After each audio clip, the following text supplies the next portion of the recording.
Oh my goodness, you want it to come out.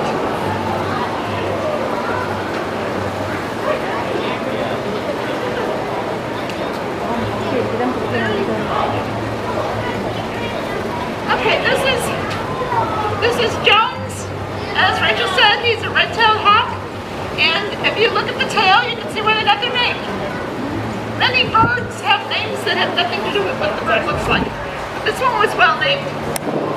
Red-tailed hawks are pretty common around here. They nest in Jersey City. There's some that nested in Lincoln Park recently. Some of them nested there last year. I live up in the Heights, and I saw one sitting on the steeple up at St. Nick's Church. So they're all over. They're very common. Let me try to get this. Can you take my other glove off? This was my owl pellet glove. Oh, much better. So, if you do not see a red tail when these birds are flying, or when they're sitting on the top of a lamppost or something, they all have markings on their bellies. The bellies are always darker than on the breast. Some of the birds are darker in general than others. So as you go farther west, in the U.S., they do get darker.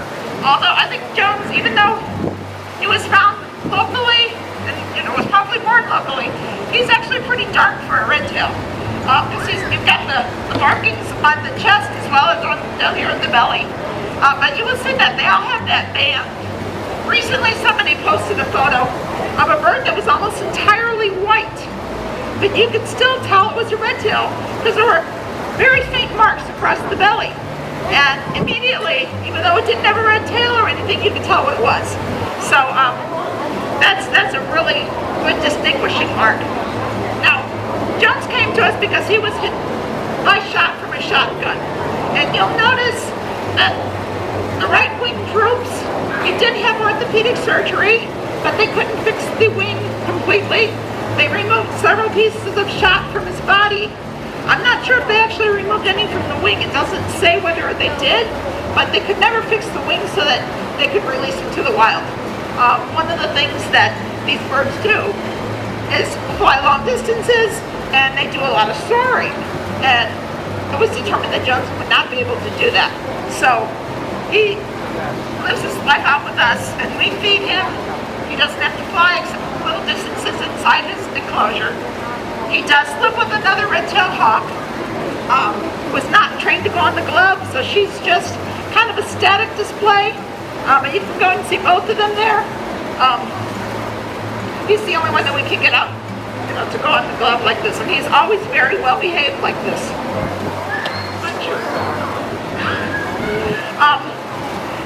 Both of our birds, in fact, all the birds that we showed you today, except for the kestrel, the males and females look identical. Calm down. The difference is that the females are larger than the males by about 20-25%. It's probably because they are the ones that lay the eggs and spend time sitting on them and brooding them. Sometimes the males do help, sometimes they don't. It depends on the species. But the females have more body fat and more body bulk, so they can produce those eggs and not, compromise themselves. So Jones, we're not quite sure if he is a male. He's a large, kind of around the large size. He's about 3 pounds. The other bird is 4 pounds. So he's either a really large male or a really small female. We could get it tested. We could have his blood tested to let us know. We keep talking about doing that and having a gender reveal party, but we just haven't gotten around to it. Are you good? And you'll notice that one of the differences between the hawks and the owls, again, you can see he's got really big talons and they're very sharp, but he does not have feathers on his feet.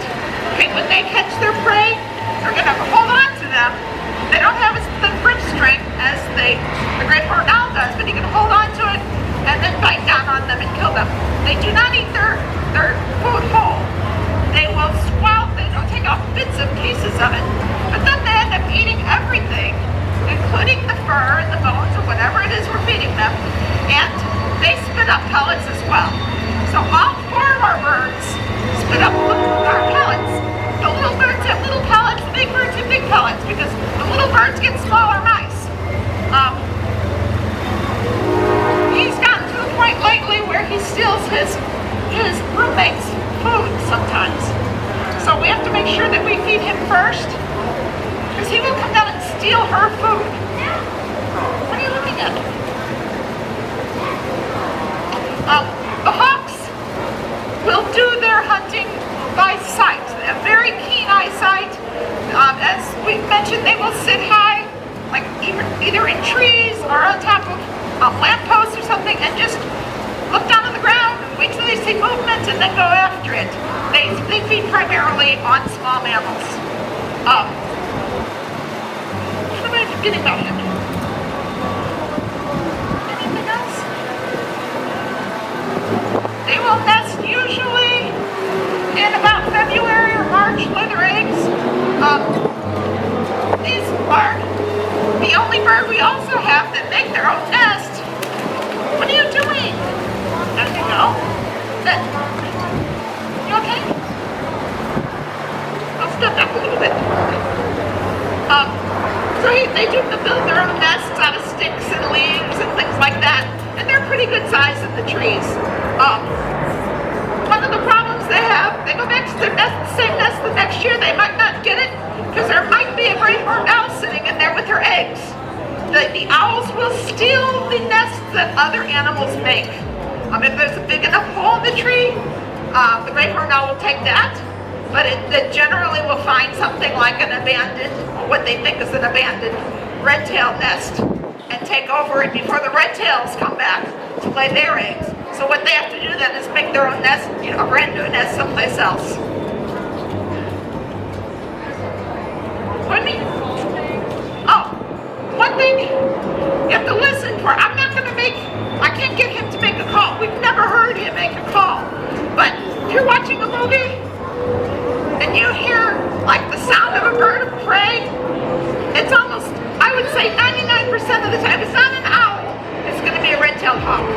So most of the time, they'll show you something like an eagle, and then they play the sound of a red tail. It's not really an eagle sound.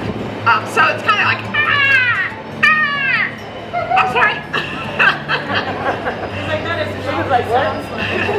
He knows what they sound like, he just doesn't make that sound. You okay? So, any questions? Yes? Wait, you just say it louder, come up here, the train's in the way. I don't think he likes it on the road. Oh, well, he can fly. So he's one we definitely have to keep the jesses on and prevent him from flying.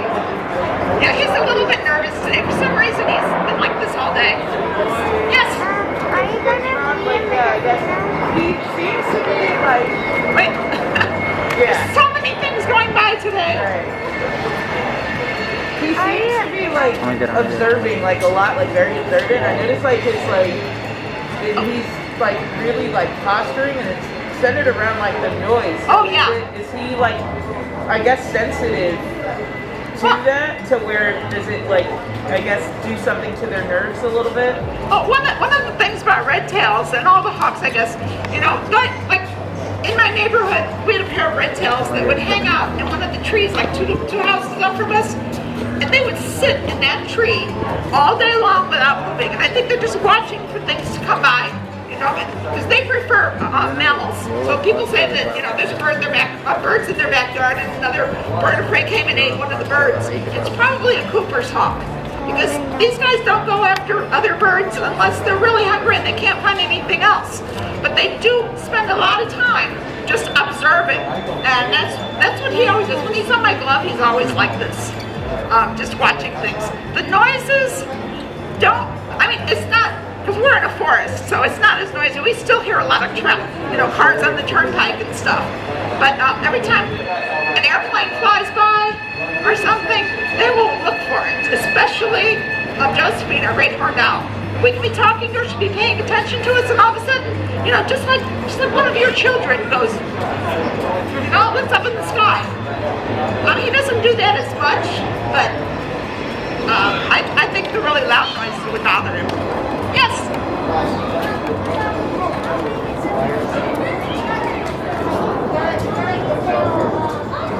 Wait, come closer, I can't hear you.